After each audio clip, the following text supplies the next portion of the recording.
माँ जो है हर पल अपने बच्चों को कुछ न कुछ सिखाती ही रहती है ना। और जो माँ हमें सिखाती है हाँ। वो हम अपने बच्चों को भी सिखाती है। यानी कहना चाहिए कि माँ की सीख मुझ में और मेरी सीख बच्चों में आगे इस तरह से बढ़ती जाती है। बिल्कुल सही बात और है। सीख जो होती है वो संस्कार से ही जुड़ी होती है। अच्छी अच्छी बातों की सीख हमें अच्छा संस्कारवान बनाती है।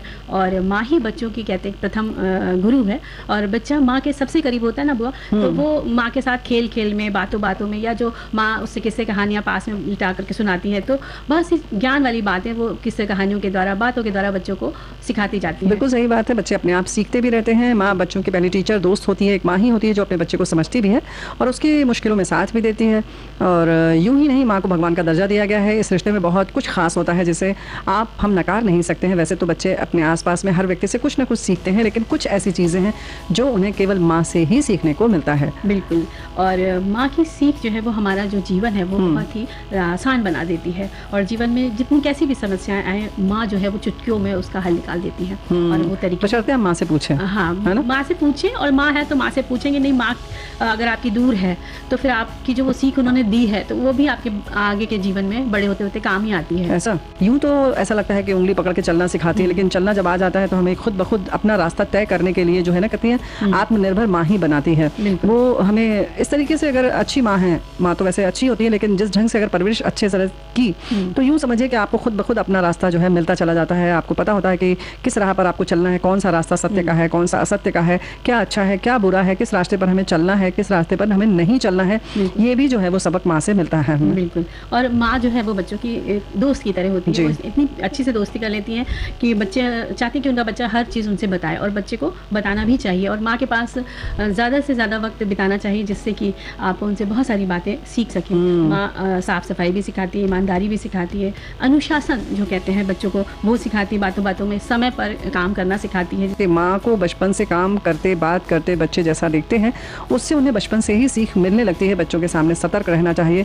जैसा आप बड़ों बुजुर्गों से व्यवहार बर्ताव करते हैं वैसे बच्चे भी सीखते रहते हैं। तो सही बात है कि माँ जो है वो बच्चों के लिए आदर्श होती है। उन्हें माँ की हर बात अच्छी लगती है। लगता है माँ जो है वो सर्वगुण संपन्न है, ये जो करती है वो ठीक ही होगा। सब बच्चे बड़े मतलब अधिकार भाव से कहते हैं हमारी माँ तो ऐसा कहती है, मेरी माँ ने ये बताया है हमको। तो आप समझिए कि आपके करने में, आपके कहने में कितनी शक्ति है। और वो बच्चे जो हैं वो उसी को सही समझते हैं। बच्चे बहुत कोमल होते हैं, तो जैसे हमारे लिखा ना कि मिट्टी के होते हैं, मिट्टी ही होती है, और जैसा हम देखते हैं वैसे ही वो ढलते जाते हैं, ढलते जाते हैं।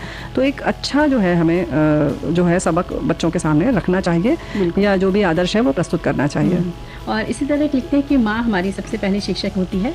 बचपन से ही उनकी दी हुई सीख हमारी ज़िंदगी को सुगम बनाती चली जाती है। लेकिन वक्त बीतने के साथ ऐसा क्यों होने लगता है कि माँ के पास बैठने, उनसे साथ बात करने और उनके अनुभवों से कुछ सीखने का समय ही नहीं मिलता। खासकर ज़िंदगी के उन पलों में भी हम माँ से खुलकर बात नहीं कर पाते जब हमें माँ के अनुभवों की सबसे ज़्यादा ज़रूरत होती है।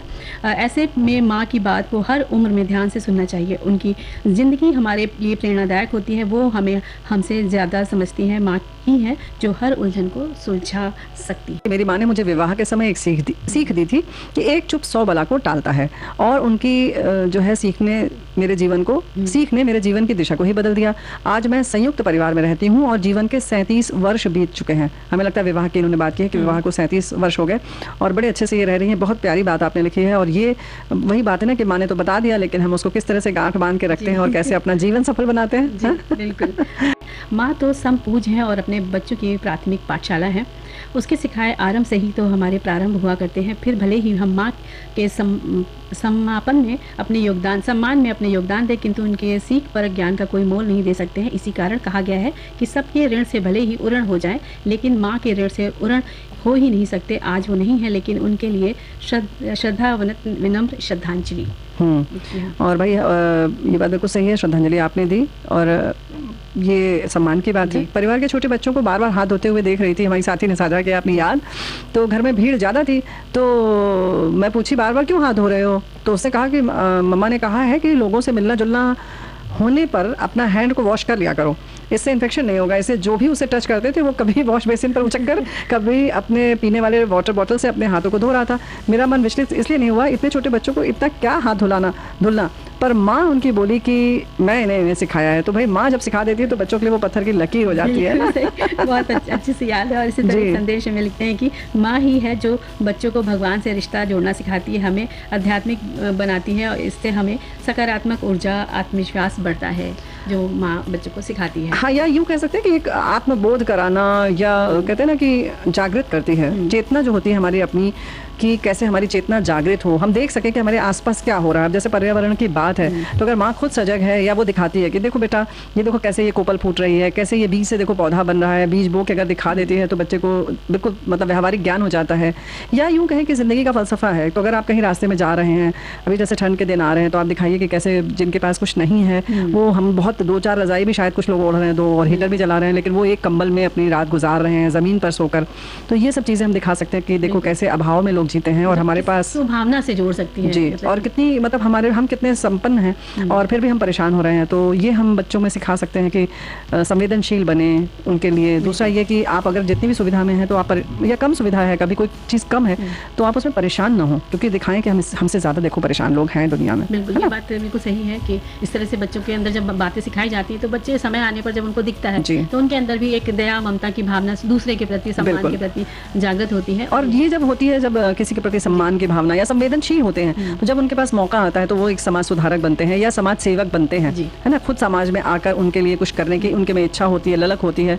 और इसी तरह से आप भी जब खुद देते भी हैं, केवल ऐसा नहीं कि आपने सिर्फ दिखा दिया, कभी किसी ज़रूरतमंद को अगर आपने कुछ दिया या उसके हाथ से दिलवा दिया तो बच्चे को लगता है कि हाँ भाई ये करना चाहिए, और उसके बाद जो संतोष मिलता है उसका अलग ही मज़ा होता है। बिल्कुल,